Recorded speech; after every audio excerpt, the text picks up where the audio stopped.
Shalom à tous et bienvenue dans Otiot Hageoula, ici le Rav Shapira. De temps en temps, j'utilise la paracha de la Torah pour Otiot Hageoula afin de vous transmettre un terme hassidique important en rapport avec Ararit Hayamim. Comme toujours, merci de partager et d'aimer cette vidéo. Faites partie d'Otiot Hageoula pour apprendre, découvrir le lien entre la Rassidoute et la venue du Mashiach. Nous étudions ces principes. Et le principe dont je veux parler aujourd'hui est vraiment très important. On trouve ce principe dans le livre de la Genèse, dans la Paracha Lera, au début du chapitre 14.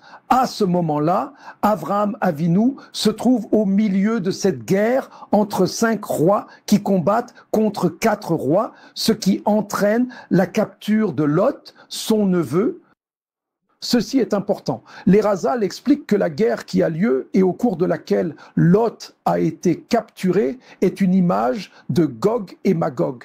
Dans la littérature rabbinique, cette guerre entre Gog et Magog est comme une première guerre mondiale. Vous pouvez en lire plus à ce sujet dans le livre Le Nouveau Ramas.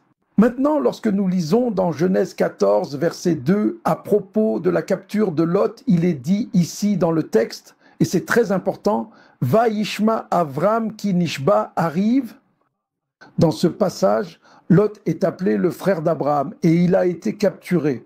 Remarquez maintenant le lien entre la shmia, l'écoute et l'action d'Avraham Avinu. Il y a un grand principe dans la Torah que j'aimerais vous expliquer aujourd'hui à partir des écrits des sages. Ils disent ce qui suit dans le traité Sota 14a, concernant ce verset, Torah terilata gmilut rasadim, Vezofa gmilut rasadim.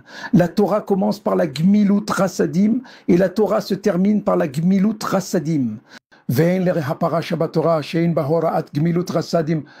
Il n'existe pas un seul mot dans la Torah, pas une seule paracha dans la Torah qui ne fasse pas référence à la gmilut rasadim. C'est incroyable. C'est l'élan du cœur. Mais beaucoup de gens pensent que la Torah est une loi. La loi, c'est le légalisme, et c'est à l'opposé de Rasadim, qui est la miséricorde et la grâce. Les rabbins nous disent ici que la Torah commence par la Hesed et qu'elle se termine par la Hesed, et que tout ce qui se trouve entre les deux ne parle que d'une seule chose, de la grâce.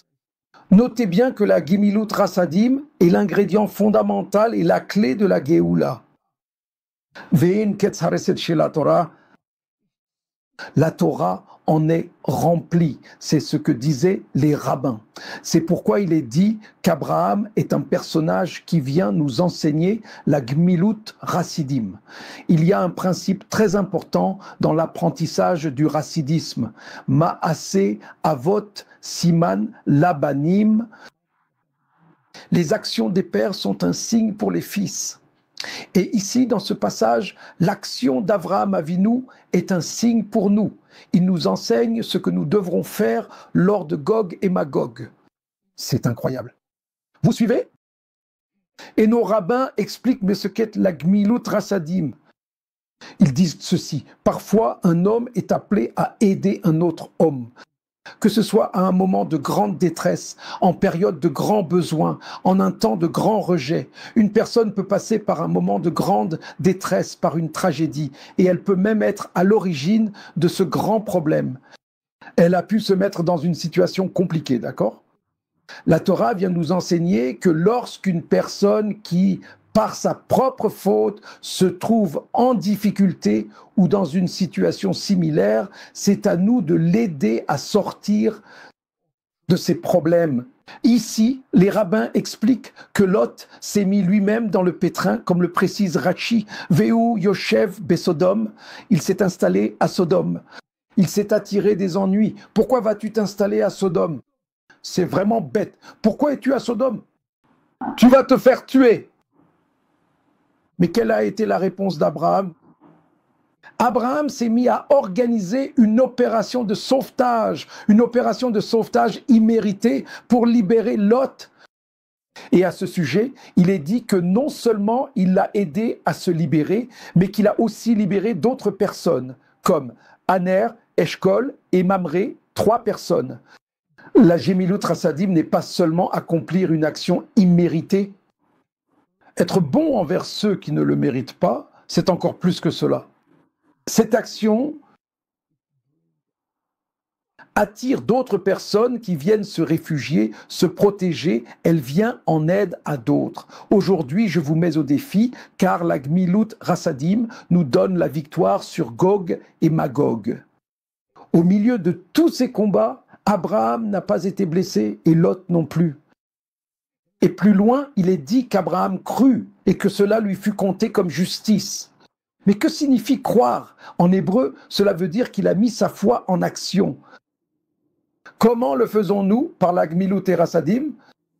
Trouver la personne la moins méritante en ces derniers jours et recruter d'autres personnes pour aider cette personne à sortir de sa captivité. Regardez autour de vous aujourd'hui, combien de personnes sont captives autour de vous. Hâtez la venue du Mashiach, aidez-les à être libérés. Comme il est dit dans la Hamida, le Très-Haut déverse ses bontés et rachète son peuple par amour. C'est cela qu'il fait. Il mobilise les cieux et les anges pour cela. Faites la même chose et ainsi nous aurons la victoire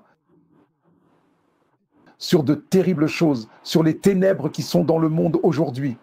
Mes amis, la Gmilut Rasadim est l'ingrédient clé, non seulement pour vaincre les ténèbres et les pièges du Satan, mais aussi pour hâter la Géoula. Am Israël Raï, je vous retrouve la semaine prochaine dans Otiyot à Géoula. Shalom depuis la Colombie.